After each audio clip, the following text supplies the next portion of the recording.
Have you ever stopped to ask yourself why, with everything you were taught as a child about how to succeed, about how to work hard and save carefully and plan responsibly, the specific knowledge that would have changed your relationship with money at the root was never given to you? Not because your parents did not love you, not because your teachers were careless, but because there is a category of knowledge that has never belonged to the school system, has never belonged to the self-help shelf, has never belonged to the financial planning industry, and the families who possessed it knew, with a quiet and deliberate certainty, that it was not for those institutions to carry. It was for the mother to carry, specifically the Jewish mother. And what she carried, what she passed to her children, not in a classroom, but in the spaces between the ordinary moments of a day, in the kitchen, at the bedside, in the brief and loaded minutes before sleep, was a psalm, one specific psalm, not the most famous one, not the one printed on greeting cards or quoted in motivational speeches, a psalm that the mainstream world has almost entirely overlooked, and that certain families have never stopped teaching, because generation after generation they watched what happened in the lives of the children who received it, and they were not willing to let it disappear. My name is Rabbi Naomi, and in 30 years of working inside the Jewish wisdom tradition, I have encountered this psalm in the hands of families who had almost nothing else, families who had lost everything and rebuilt, families who had crossed borders with no possessions and arrived somewhere new and found, within a generation, that the ground beneath them had firmed. And when I traced what those families carried that others did not, this psalm appeared in the picture more consistently than almost anything else. I am going to give it to you today. The words, the specific way it must be taught, the precise time of day the tradition prescribes for its recitation, and the reason, rooted in the Kabbalistic understanding of how this particular psalm functions as a spiritual instrument, why it does not merely comfort, but actively reshapes the financial frequency of the life that holds it. Stay with me through every element.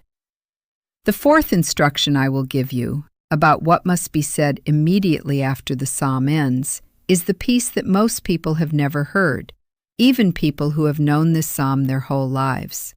Before we continue, type the words "I receive" in the comments right now. This is not a casual instruction. In our tradition, the act of declaring receptivity before a teaching is a spiritual preparation of the vessel. You are telling the wisdom that you are open to carry it. Type it now, then stay. Here is the problem that most people are trying to solve with entirely the wrong tools. They are trying to fix a financial life from the outside. They are looking at the numbers, adjusting the numbers, worrying about the numbers, as though the numbers themselves are the source of what is happening rather than the expression of it. Budget more carefully, earn more, spend less, invest earlier. These are not wrong instructions, but they address the visible layer of a problem whose root is in the invisible layer. And no amount of pressure applied to the visible will permanently alter what is happening in the invisible. The financial life of a person is, in the understanding of our tradition, a direct readout of what that person carries at the level of their deepest belief about provision. Not their conscious belief, the belief they would state if asked, their operational belief, the belief that runs underneath every financial decision, underneath every moment of opportunity encountered and either taken or avoided, underneath every relationship with money that either opens or constricts. Most people's operational belief about provision was formed before the age of 10. It was formed not by what they were told explicitly, but by what they absorbed from the atmosphere of the household they grew up inside.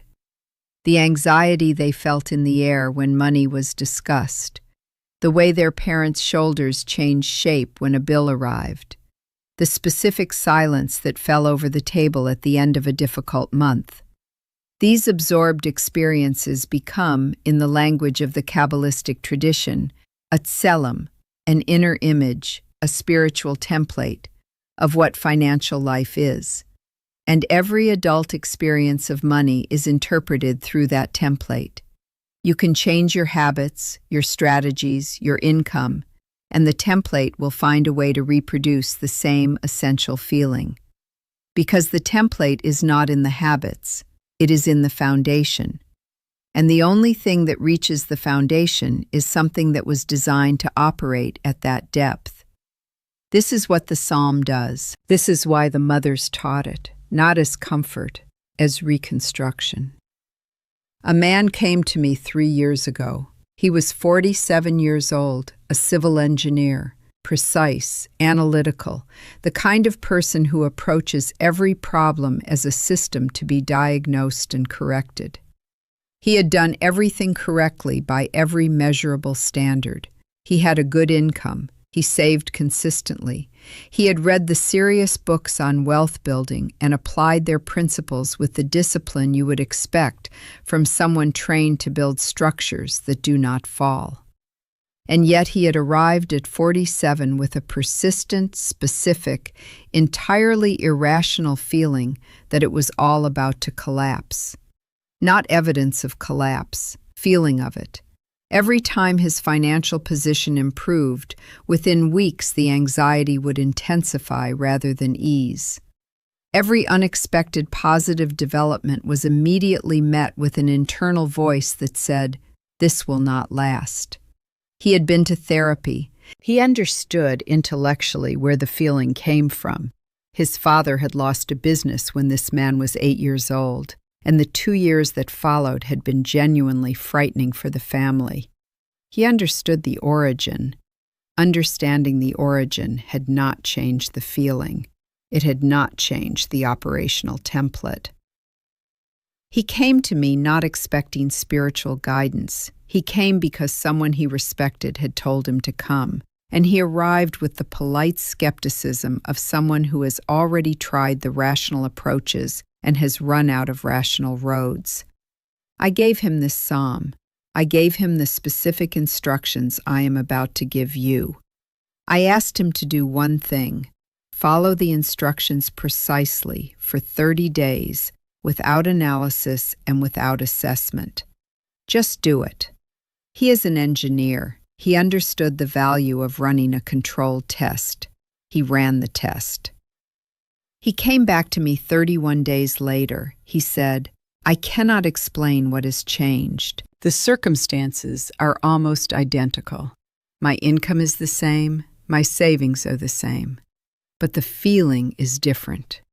The floor feels solid in a way it did not feel solid before. Something in the foundation has shifted." I want to be precise about what he reported, because precision matters here. He did not report that money had appeared from nowhere. He did not report a windfall. He reported that his relationship with the money he already had changed. The anxiety had not disappeared entirely, but it had lost its authority over him. He could feel it without being governed by it. And in the months that followed, this I observed, this is not his report alone, the decisions he made from that new internal ground were different, more open, more willing to receive. And what he received in the 12 months after that 30-day practice was, by his own accounting, more than he had received in the 3 years prior. I have seen this pattern enough times to know it is not coincidence. The psalm is Psalm 23. I know what you may be thinking. You have heard it. Perhaps you have heard it so many times that it has become familiar in the way that wallpaper is familiar, present but no longer seen. And I want to ask you to set that familiarity down for the next few minutes, the way you would set down a photograph you have looked at so many times you no longer actually see the face in it. Because what I am going to show you is not the psalm as comfort, as the thing read at funerals, as the thing quoted when people need reassurance. I am going to show you the psalm as technology, specifically as a technology for what the Kabbalistic tradition calls tikkun hatzelim, the repair and reconstruction of the inner image, the spiritual template through which a person receives or blocks provision. The psalm opens with 6 Hebrew words, Adonai ro'i lo echsar. The Lord is my shepherd, I shall not lack. Most people hear this as a promise of comfort. The mystical teachers read it as a declaration of spiritual law. The word roi, my shepherd, contains within it the root ra'ah, to see, to perceive, to tend with active attention. This is not a passive God watching from a distance. This is a presence that actively perceives your specific condition and tends to it with specific attention. And lo echsar, I shall not lack, is not wishful thinking. It is a statement of consequence. Because this presence actively tends to me, the condition of lack cannot be my permanent state. The ancient teachers taught that when this opening line is spoken with full understanding of what each word means, not recited, but spoken with the weight of someone who has grasped the specific claim it makes, it begins to work at the level of the tselem, the inner template.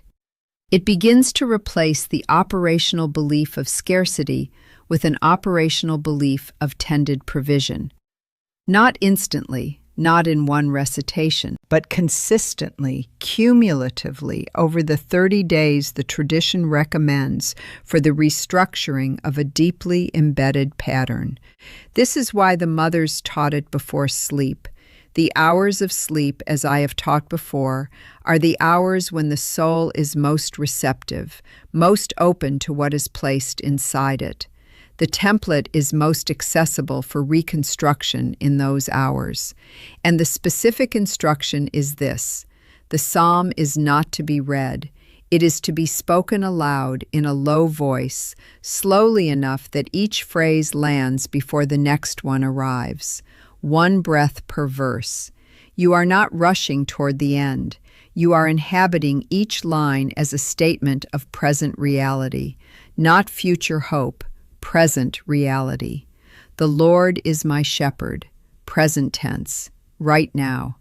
I shall not lack, not eventually, now. He makes me lie down in green pastures. This is where I am being placed. This is the ground beneath me.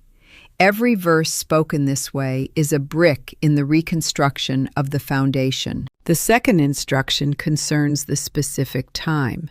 The tradition prescribes the period just before sleep, not during the day, not in the morning, but in the liminal moments when the conscious mind is beginning to release its grip and the deeper layers of the self are becoming accessible. This is precise, and it is intentional. The morning is the time of chesed, of outward flow and declaration. The evening is the time of the inner work, the restructuring, the planting. Psalm 23 is an evening psalm, a sleep psalm, a foundation psalm. Speaking it in the morning is not wrong, but speaking it in those final minutes before sleep is operating it in the exact conditions for which it was designed. The third instruction is the one most people have never been given, even if they have known this psalm their entire lives. After the final word of the psalm, after lorech yamim, for the length of days, which is the last phrase, you do not simply stop. You speak one additional sentence in your own language, in your own words, that names the specific area of your financial life where you are asking the reconstruction to occur. Not a long sentence, one sentence, specific, personal. Something like, let the foundation of provision in my household be rebuilt in the area of, and then you name it, the business, the debt, the income that has stayed the same for too many years, the specific financial relationship that has never worked the way it should. You name it. One sentence, spoken aloud. Then you sleep. You are not going to sleep with anxiety about that thing. You are going to sleep having placed it in the hands of what the psalm has just spent 6 verses establishing is an actively tending presence. This combination, the psalm spoken slowly as present tense reality in the minutes before sleep, followed by the one specific named petition, is the complete practice the Jewish mothers carried. It is not complicated. It does not require anything you do not already have. It requires 30 consecutive evenings of precision and intention. What I have shared today is one instrument within a larger framework. The Psalms, in the Kabbalistic tradition, are not prayers in the conventional sense. They are what the ancient teachers called kalim, vessels, each one designed to carry a specific spiritual function and operate on a specific layer of human reality. Psalm 23 operates on the layer of the foundational template, the tselem, and it is the most powerful instrument I know for the reconstruction of a scarcity foundation into a provision foundation. But there are 6 other psalms the tradition specifically associates with financial and household alignment, and the complete architecture of how they are used, which psalms are used at which times, in which combinations, with which specific supplementary petitions, is what I teach in the full program. It is called Tehillim Shel Shefah, the Psalms of Abundance. The link is in the description. It is not for everyone. It is for the person who has understood today that the problem is in the foundation, not the surface, and who is ready to do the 30-day work of rebuilding from the ground up. Let me tell you what to expect in the first week of this practice, because knowing what is coming prevents the most common mistake. In the first 3 to 5 evenings, you may notice that speaking the psalm before sleep brings up, rather than settles, the anxiety you are trying to address. This is not failure, and it is not a sign that the practice is not working. It is the opposite. When you begin to restructure a deep template, the first thing that happens is that the existing template becomes more visible, more felt, more present, precisely because it is being disturbed. The anxiety that surfaces in those first nights is the old foundation making itself known before it begins to give way. Hold the practice. Speak the psalm. Name the petition. Sleep. By the 7th to 10th day, what the families I have walked through this consistently report is a quality of quiet that was not there before. Not resolution, but the beginning of a different ground beneath the feeling. By the 30th day, the specific petition you have been naming each night will have moved in some observable direction, not necessarily to completion, but to movement. The first movement in a thing that has been still is the most important movement. It is the evidence that the foundation has shifted. And once the foundation shifts, what is built on it is different in kind from what was built on the old ground. Type the words, "I receive," in the comments right now if you are beginning this practice tonight.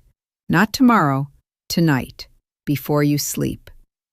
Speak the psalm slowly, 1 breath per verse. Speak it as present reality. Then name your one petition aloud in your own words. And do this for 30 consecutive evenings without skipping and without assessing too early. I want to see the names of the people who are beginning. I read every single comment, and I am looking specifically for the ones who take action, because the ones who act are the ones who come back with the reports, and those reports become part of what I teach next. Next week, I am going to reveal a teaching about the specific Hebrew word the tradition says must never be used when speaking about your own finances. A word so common that most people use it several times a day without knowing that each use is, in the language of the Kabbalistic teachers, a small act of financial self-diminishment. If you are not subscribed with the bell on, you will miss it. And given what you received today about how language operates at the level of the spiritual template, what I am going to show you next week is the natural and necessary continuation. Subscribe now and press the bell. And if what was shared today landed in you as recognition rather than merely information, if you felt the specific quality of receiving something that belongs to you, press the like button. There is someone in your network who has been carrying an anxiety about money since childhood that no strategy or plan has been able to reach. This teaching was made for them. Let the platform carry it to them tonight. May the psalm your grandmother's grandmother spoke in the dark before sleep find its way back into your hands. May the foundation beneath your financial life be rebuilt quietly and precisely in the 30 evenings ahead. May the words, "I shall not lack," become not a hope, but a known truth in the ground of how you live. Shalom.